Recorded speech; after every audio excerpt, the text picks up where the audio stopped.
আসসালামু আলাইকুম রহমতুল্লাহি ওবরকাতুহ। সম্মানিত দর্শক, 2026 সালের আগস্ট মাসকে কেন্দ্র করে সরকারের সামনে যে ভয়াবহ বিপদ এবং বিপত্তি লক্ষ্য করা যাচ্ছে, এজন্য মহান আল্লাহ রাব্বুল আলামিনের কাছে আমাদের উচিত সরকারের জন্য দোয়া করা। একই সঙ্গে জনাব তারেক রহমান, যিনি এখন সরকার প্রধান আছেন, তার নিরাপত্তা, তার হেফাজত এবং তার কর্মে বরকতের জন্য অন্তঃস্থল থেকে বিএনপির যত নেতাকর্মী রয়েছেন তাদের উচিত দোয়া করা। এমনকি আওয়ামী লীগের যারা লোকজন রয়েছে তাদের উচিত তারেক রহমান সাহেবের জন্য দোয়া করা। এই জন্য উচিত যে রাষ্ট্রের যে স্টিয়ারিংটি, এটি এখন তারেক রহমান সাহেবের হাতে আছে। কোনো কারণে তার অসুস্থতা, কোনো কারণে তার কোনো ক্ষতি, কোনো কারণে তার কোনো মন্দ সিদ্ধান্ত অথবা বেঠিক সিদ্ধান্ত, এটি যদি এই রাষ্ট্রের ঘাড়ের উপর চেপে বসে, আমরা পুরো 18 কোটি মানুষ বিপদে পড়ব। ইতিহাসের একটা বিখ্যাত কথা রয়েছে, তোমাকে বধিবে যে গোকুলে বাড়িতে সে। মানুষের নিয়তিটা এমনভাবে কাজ করে যে আপনার জীবনের যে ঘটনাগুলো ঘটবে, ঘুরে ফিরে আপনার জন্ম, মৃত্যু, বিয়ে, কর্মজীবন থেকে শুরু করে পুরো জীবনের একটা মানচিত্র এমনভাবে আপনার বিধাতা, আপনার মালিক, আপনার রব, আপনার আল্লাহ তৈরি করে দিয়েছেন, যেটা শৈশবে আমরা কুষ্ঠি বলি, যে কুষ্ঠি রচনা করা হতো আর কি। তো ইসলামের দৃষ্টিতে এই ধরনের কুষ্ঠি বিচার বৈধ নয়, বা অনেকে এটা বিশ্বাস করে না। কিন্তু আপনি যদি একটু খেয়াল করে দেখেন যে একই ঘটনা কেন বারবার ঘটে, কেন কিছু মানুষ শুধু দরিদ্র হওয়ার জন্যই জন্ম নেয়, কেন কিছু মানুষ শুধু ডাকাত হওয়ার জন্য জন্ম নেয়, কেন একটা পরিবার মা, ছেলে, তারপরে বাবা, তারা চুরি করবে, ডাকাতি করবে, ছিনতাই করবে। ছেলে ছিনতাই করে, বাপ ছাড়িয়ে নিয়ে আসে, বাপ মারা যায়, তার জায়গায় ছেলে ছিনতাই করে হয়ে যায়। এবং বিভিন্ন এলাকাতে ঢাকার যে সকল ক্রিমিনাল জোন রয়েছে, বিশেষ করে মোহাম্মদপুর, সায়দাবাদ, তেজগাঁ, তারপর হাতিরঝিল, এ সকল এলাকাতে দেখবেন যে গত 50-60 বছর ধরে একেবারে প্রান্তিক পর্যায়ে যারা অপরাধ সংগঠন করছে, মাদক, তারপর চোরাচালানি, এরপর সন্ত্রাস, রাহাজানি, ডাকাতি, চুরি, যে কাজগুলো করছে, এটা একটা পারিবারিক সিন্ডিকেট। কেন এই সমস্ত পরিবারের লোকজন, মা, মেয়ে, দাদা, দাদি সবাই মিলে একই সাথে অপরাধ কর্ম সংগঠিত করছে যুগের পর যুগ ধরে, বছরের পর বছর ধরে? কেন একটা গ্রামের নাম হয়ে যায় চোরদের গ্রাম কিংবা ডাকাতদের গ্রাম, কিংবা একটা পরিবারের নাম হয়ে যায় ডাকাত পরিবার বা চোর পরিবার? কেন একটি পরিবারের সবাই নির্বংশ হয়ে যায়, সবাই সেই পরিবারের অবঘাতে মারা যায়? সবাই ভালো মানুষ, কিন্তু হয়তো গুটি বসন্ত, হয়তো কলেরা, হয়তো যাকে বলা হয় কোনো সড়ক দুর্ঘটনা, বা এনিথিং আনইউজুয়াল এবং যেগুলো ন্যাচারাল নয়, এই ঘটনা কিছু দেখবেন কিছু পরিবারের ক্ষেত্রে হচ্ছে এবং তারা নির্বংশ হয়ে যাচ্ছে। ওখানে আপনি মেয়ে বিয়ে দেন, ছেলে বিয়ে করান, ওই পরিবারের সাথে সম্পর্ক করেন, আপনি ওই পরিবারের বংশ রক্ষা করতে পারবেন না, একটা না একটা সমস্যা হবে। কিছু মানব দেহ আছে যারা যে পরবর্তী প্রজন্ম তৈরি করে, ডিফেক্টিভ প্রজন্ম তৈরি করে। কিছু পরিবার আছে অভিশপ্ত, তারা যে কাজগুলি করুক না কেন, আপনি তাদেরকে একেবারে কাবা শরীফে নিয়ে যান, সারাক্ষণ জমজমের পানি দিয়ে তাদেরকে ধৌত করেন, কিন্তু দেখবেন যে ওর ভিতর থেকে শুধু আবু জাহেল বের হবে, ওখান থেকে শুধুমাত্র আবু লাহাব বের হবে। আপনি কোনো অবস্থাতেই একেবারে উমর ইবনুল খাত্তাব বের করতে পারবেন। দেয়ার আর সাম ফ্যামিলিজ, দেয়ার আর সাম ম্যান। তো এইভাবে অনেক সময় অনেক কিছু ডেস্টিনি তৈরি হয়ে যায়। সেই দিক থেকে আমাদের এই যে চলমান আগস্ট মাস, এই চলমান আগস্ট মাস নিয়ে আমি আজকে যে শিরোনামটি দিয়েছি, সেই শিরোনামটি হলো যে ইন্না লিল্লাহ, ইন্না লিল্লাহ। তো কোনো বিপদে পড়লে, কোনো আনএক্সপেক্টেড কোনো ঘটনা ঘটলে আমরা সাধারণত বলি ইন্না লিল্লাহে ওয়া ইন্না ইলাইহে রাজিউন, পবিত্র কালামের একটি যাকে বলা হয় আয়াত। তো আমি এই সময়টাতে এটা কেন ইন্না লিল্লাহ বললাম? ইন্না লিল্লাহ বললাম যে এই আগস্ট মাস আসলো, আসার সঙ্গে সঙ্গে সারা দেশের বিভিন্ন জায়গাতে সেখানে বোমা পাওয়া যাচ্ছে, জঙ্গিদের তৎপরতা বেড়ে যাচ্ছে, যেগুলো আমরা শুনতে পাচ্ছি, দেশি গোয়েন্দা সংস্থাগুলো, বিদেশি গোয়েন্দা সংস্থাগুলো, তারা এই যে দেশে যে হঠাৎ করে জঙ্গি তৎপরতা বেড়ে যাচ্ছে, জঙ্গিরা সংগঠিত হতে যাচ্ছে এবং যে কোনো দুর্ঘটনা ঘটার জন্য তারা এই আগস্ট মাসটিকে বেছে নিয়েছে এবং এর সঙ্গে কোনো কোনো রাজনৈতিক দলের সম্পৃক্ততা থাকতে পারে, এই রকম তথ্য সরকারের স্পর্শকাতর মন্ত্রণালয়গুলো, বিভাগগুলোতে লেনদেন হচ্ছে এবং এই বিষয়গুলো বলার জন্য আমেরিকা থেকে দলে দলে এক্সপার্ট আসছে, ভারত থেকে লোকজন আসছে বলে আমরা শুনতে পাচ্ছি। এমনকি পাকিস্তান সরকারের যারা কর্তা ব্যক্তি আছে তারাও সরকারকে কিন্তু এই সময়টাকে সতর্ক করছে।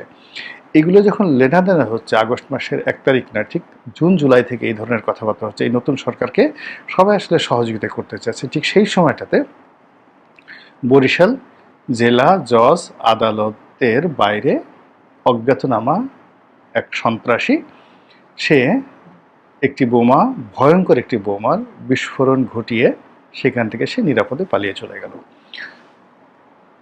তো এই আগস্ট মাসের এই যে ঘটনাটা ঘটলো, এই আগস্ট মাসের দুটো ঘটনা, অর্থাৎ আগস্ট মাসের 17 তারিখে সারা দেশের 64টা জেলার বিচার অঙ্গনে একই সঙ্গে এই বিএনপি জমানাতে বোমা হামলা হয়েছিল এবং একজন বিচারক একেবারে এজলাসে মারা গিয়েছিলেন, সেই কাহিনী আমরা জানি।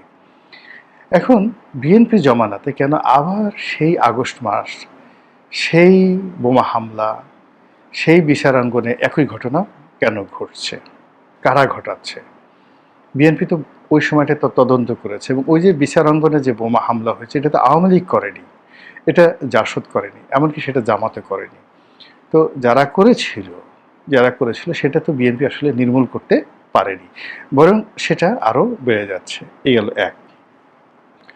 2 নম্বর হলো যে 17 আগস্টে বিচারাঙ্গনে হামলা হলো আগের সরকারের, আবার 21শে আগস্টের গ্রেনেড হামলা হলো এবং সেই গ্রেনেড হামলাতে বিভিন্ন জঙ্গি গোষ্ঠী ছিল, মানে তারপরে নানা রকম বিএনপি বলার চেষ্টা করেছে, এফবিআই সেখানে তদন্ত করেছে, কিন্তু ওটার এখনো পর্যন্ত সুরাহা হয়নি। আওয়ামী লীগ ক্ষমতায় এসে বারবার বলার চেষ্টা করেছে এটা বিএনপি রাষ্ট্রীয় মদতে করেছে, ডিজিএফআইকে দিয়ে, তৎকালীন অনুগত ডিজিএফআইকে দিয়ে এই কাজগুলো করেছে আওয়ামী লীগ সভানেত্রী শেখ হাসিনাকে মেরে ফেলার জন্য। আর এজন্য আওয়ামী লীগ জমানাতে পুরো সময়টাতে এই কাজে যারা সম্পৃক্ত ছিল বলে আওয়ামী লীগ সন্দেহ করছে তাদেরকে নানাভাবে বিচারাঙ্গনের মাধ্যমে সাজা দেওয়ার ব্যাপারে তারা একেবারে চূড়ান্ত সব কিছু করে ফেলেছিল, যেটি এখন আবার এই সরকার ক্ষমতা এসে সব উলটপালট হয়ে গেছে। কিন্তু এই যে বিএনপির যে মনোভাব 21শে আগস্টের গ্রেনেড হামলা সম্পর্কে, যে এই কাণ্ড ঘটাইছে আওয়ামী লীগ, এই কাণ্ড ঘটিয়েছে আওয়ামী লীগ এবং শেখ হাসিনার ভ্যানিটি ব্যাগের মধ্যে তার সেই বোমার যাকে বলা হয় সুইচ ছিল, এটা বিএনপির লোকজন পার্লামেন্টে দাঁড়িয়ে বলছে। আবার আওয়ামী লীগের লোকজন বলছে যে না, শেখ হাসিনাকে মেরে ফেলার জন্য একেবারে সরাসরি রাষ্ট্রীয় হুকুমে সরকারের কর্তা ব্যক্তিরা, স্পর্শকাতর কর্তা ব্যক্তিরা এই ঘটনাটা ঘটিয়েছে। তাহলে দেখুন, মানে পরস্পর বিরোধী দুটো রাজনৈতিক শক্তি পাওয়ার 21শে আগস্টে গ্রেনেড হামলা নিয়ে কি কথাবার্তা বলছে। কিন্তু ঘটনা হলো যাই হোক না কেন, 21শে আগস্ট গ্রেনেড হামলা হয়েছে, 17ই আগস্ট সারা দেশে বোমাবাজি হয়েছে এবং এই কাজের সঙ্গে যারাই জড়িত তারা সাধারণ মানুষ নয়। যদি শেখ হাসিনা ঘটিয়ে থাকে কিংবা আপনার বিএনপি ঘটিয়ে থাকে কিংবা ধরুন কোনো জঙ্গিবাদী গ্রুপ ঘটিয়ে থাকে, র ঘটিয়ে থাকে, সিআইএ ঘটিয়ে থাকে, আইএসআই ঘটিয়ে থাকে, আনসারুল্লাহ বাংলা টিম বা অন্য যে কোনো আমরা কিছু হইলেই যাদেরকে দায়ী করি তারা ঘটিয়ে থাকে, এই কাজগুলো যারা ঘটিয়েছে তারা ট্রেন আপ কমান্ডো ক্রিমিনাল। তারা কোনো মসজিদের ইমাম নন, বাইতুল মোকাররমের খতিব নন, তারা কোনো মন্দিরের পূজারী নন, তারা সাবেক রিটায়ার্ড কোনো সচিব নন বা রাজপথে বক্তব্য দিয়ে বেড়ান জনপ্রিয় কোনো রাজনৈতিক নেতা নন। এই কাজগুলো যারা করেছে তারা বাই বর্ন ক্রিমিনাল এবং সেই ক্রিমিনালদের সংখ্যা, ওই যে বললাম যে এক ক্রিমিনাল আর এক ক্রিমিনালকে পয়দা করে, বক্তব্য শুরুতে বললাম যে অপরাধ এমন একটা ব্যাপার যেটার একটা সিন্ডিকেশন থাকতে হয়, এটার একটা গ্যাং থাকতে হয়, অপরাধীদের মধ্যে একটা রক্তের মিল থাকতে হয়, একটা জেনেটিক ইঞ্জিনিয়ারিং থাকতে হয়। বাপ অপরাধ করেছে ছেলে অপরাধ করবে, ছেলে অপরাধ করেছে মা অপরাধ করবে, মা মানে তার জরায়ুটাই খারাপ, মানে মা খারাপ হলে ছেলে সন্তান খারাপ হবেই। চরিত্রহীন মা, মদখোর মা, গাঁজাখোর, তারপর শেষে ফেন্সিডিল খোর, চোরাকারবারি করে। এখন তার গর্ভ থেকে আপনি মানে কোন অবস্থাতে অলি আল্লাহ বের হবে এটা আপনি আশা করেন কি করে? তো আপনি গিয়ে দেখবেন যে যে সমস্ত জায়গাতে পরিবারগুলোতে খুব ক্রিমিনাল এরকম ছেলে মেয়ে হয়, সেখানে বাবাও খারাপ, মাও খারাপ, পরিবারের এনভায়রনমেন্টটাই খারাপ। তো ওই যে ঘটনাগুলো যখন ঘটেছে, সেটা আওয়ামী লীগ জামানাতে ঘটুক, বিএনপি জামানাতে ঘটুক, এই ধরনের জঙ্গিবাদী যে ঘটনাগুলো ঘটেছে, আমরা কিন্তু সাইকোলজিক্যালি লাইক ওয়েস্ট, পশ্চিমা দেশের মতো আমরা সেই সকল সমস্যা সমাধান করার জন্য ফিজিক্যাল, মেন্টাল, বায়োলজিক্যাল এবং সাইকোলজিক্যাল কোনো মেজার্স আমরা গ্রহণ করিনি। আমরা শুধুমাত্র একে অপরকে দায়ী করেছি, ব্লেম করেছি, খিস্তি খাওয়ার করেছি এবং লোক দেখানো কিছু পদক্ষেপ আমরা গ্রহণ করেছি। আলটিমেটলি সেটা যারা এই প্রকৃত অপরাধী তাদের একটা পশম স্পর্শ করা যায়নি, তারা ব্রিডিং করেছে, তারা বংশবৃদ্ধি করেছে। আগে যেখানে 10 জন সন্ত্রাসী ছিল, এখন সেখানে 100 জন হয়ে গেছে। আগে যেখানে বোমা মারার জন্য এই ধরনের টেকনিক্যাল লোকজন 10 জন ছিল, এখন সেটা 100 জন হয়ে গেছে।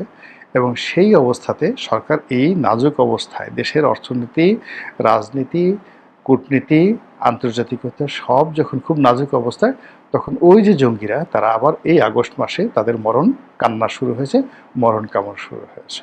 আর এজন্য এই বক্তব্য দিয়েছি, ইন্না লিল্লাহ, এবং আল্লাহ এই সরকারকে রক্ষা করুন, তারেক রহমান সাহেবকে হেফাজত করুন।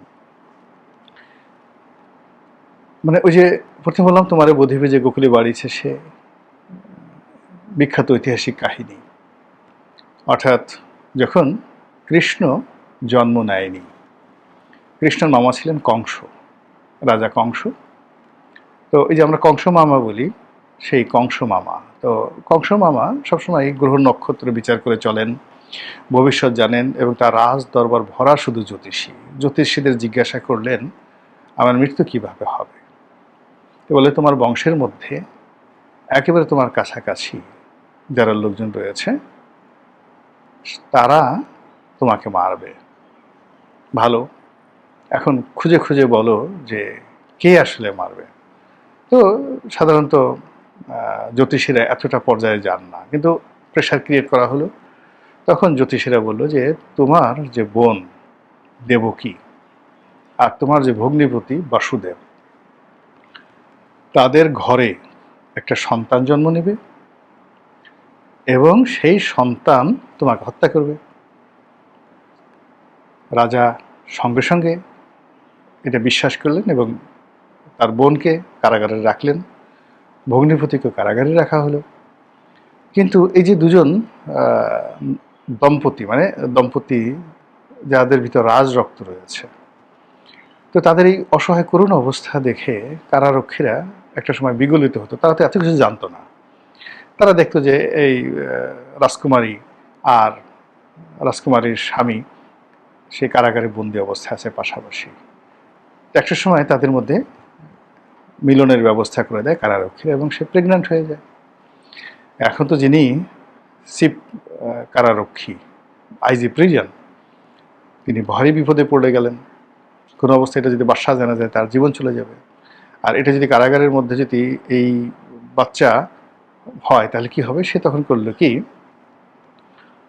এই খবর তার রইল না। কারাগার ধরেন কাশিমপুর কারাগারে কি আছে এটা তো তারেক রহমান সাহেবের জানার কথা না, বা আওয়ামী লীগের কোন নেতা বা কোন নেত্রী কারাগারের মধ্যে আছেন, কোন কারারক্ষী তার সাথে খারাপ কি আচরণ করছে, এটা তো আসলে সম্ভব না তারেক রহমান সাহেবের কাছে। তো কংস ঘুমাচ্ছেন, এদিকে বোন প্রেগন্যান্ট হয়ে গেছে, বাচ্চাও হয়ে গেছে, আর আইজি প্রিজন যিনি আছেন তিনি সেই বাচ্চাকে নিয়ে কারাগারের বাইরে গোকুলে, অর্থাৎ একটা গোয়ালার ঘরে তাকে লালন পালনের দায়িত্ব দিলেন। এবং তখন বিশ্বাস করতো যে রাজরক্ত যদি ঝরে, মাটিতে ঝরে বা কেউ মারে, তাহলে তার 14 গোষ্ঠী জাহান্নামে যাবে, নরকে যাবে। তো এইভাবে যখন চলতে থাকলো, অনেক দিন চলে গেল। হঠাৎ করে কংসের মনে হইলো আরে বহু বছর হয়ে গেল, তার বোন তার ভগ্নিপতি তো জেলখানাতে রয়েছে, কই তো বাচ্চা কাচ্চা এখন হলো কি করে? তো সে জ্যোতির্বিদদেরকে জিজ্ঞাসা করলো যে কই তোমাদের ভবিষ্যৎবাণী কি হলো, কে আমাকে হত্যা করবে? বাচ্চাটার কাছে তো হইল না। তখন সে বলল, তোমারে বধিবে যে গোকুলে বাড়িছে সে, কাজ হয়ে গেছে এবং তুমি যার ভয় করছো সে বেড়ে উঠতেছে, কৃষ্ণ বেড়ে উঠছে। এই হলো কাহিনী, নিয়তির কাহিনী। তো সেই দিক থেকে এই যে সিমটমগুলো আসে, সেই সিমটমগুলো জানতে হবে, বুঝতে হবে। এই আগস্ট মাসেই কেন এই বোমা হামলা হবে? এই আগস্ট মাসে একটা দুটো না, সিরিজ অফ, মানে আওয়ামী লীগের জন্য যেভাবে এই আগস্ট মাসে তারা ক্ষমতা হারিয়েছে, আগস্ট মাসে বঙ্গবন্ধু মানে উপরে হামলা করে পুরো ফ্যামিলিটাকে নির্বংশ করে দেওয়া হয়েছে। আবার এই আগস্ট মাসে 21শে আগস্টের গ্রেনেড হামলা, 5ই আগস্টের ক্ষমতা হারানো, তারপরে 15ই আগস্টে এই যে পুরো ফ্যামিলির উপর যে গজব, এটা যেমন আগস্ট মাস আওয়ামী লীগের জন্য একটা বিরাট অভিশাপের মাস, কিন্তু বিএনপির জন্য এটা মধুচন্দ্রিমা নয়। বিএনপি কোনো অবস্থাতেই এই আগস্ট মাসে বিএনপির কোনো সুসংবাদ ঘটেনি। তাদের ক্ষমতা হারানো থেকে শুরু করে তাদের যত দুর্ভোগ দুর্দশা সব কিছু কিন্তু এই আগস্টকে কেন্দ্র করে ধুমায়িত হয়েছে। ইমিডিয়েটলি এর ইফেক্ট হয়নি, কিন্তু অতীতে যে ঘটনাগুলো ঘটেছে আপনি সেগুলো যদি মূল্যায়ন করে দেখবেন যে সেই ঘটনা বা দুর্ঘটনার ফল তারা পরবর্তীতে পেয়েছে এবং তার ফলে তাদেরকে কিন্তু ক্ষমতা হারাতে হয়েছে। তো সেই দিক থেকে 2026 সালের যে আলামত, আগস্ট মাসের যে আলামত, এই আলামতগুলো অতীতের মতো কেন আবার শুরু হলো এত দ্রুত? সরকার ক্ষমতা আসছে মাত্র 6 মাস, এটা তো 27 সনে হতে পারতো, 28 সনে হতে পারতো। তাহলে আমরা মনে করতাম যে প্রকৃতির ঠিক আছে একটা লীলা খেলা চলছে এখানে, কিন্তু প্রকৃতির লীলা খেলা কেন 6 মাসের মধ্যে ঘটছে? এখানে মনে হচ্ছে যে প্রকৃতি বোধহয় অধৈর্য হয়ে পড়েছে। প্রকৃতি বোধহয় তার লীলা খেলা খুব দ্রুত বাস্তবায়ন করার জন্য সে তার ক্রিয়াকর্ম শুরু করেছে। আর এজন্যই শুরুতে আমি বললাম ইন্না লিল্লাহ এবং দোয়া প্রার্থনা করলাম। আপনাদের যাদের দয়া হয়, ভালো মনে করেন, আপনারা দোয়া করুন।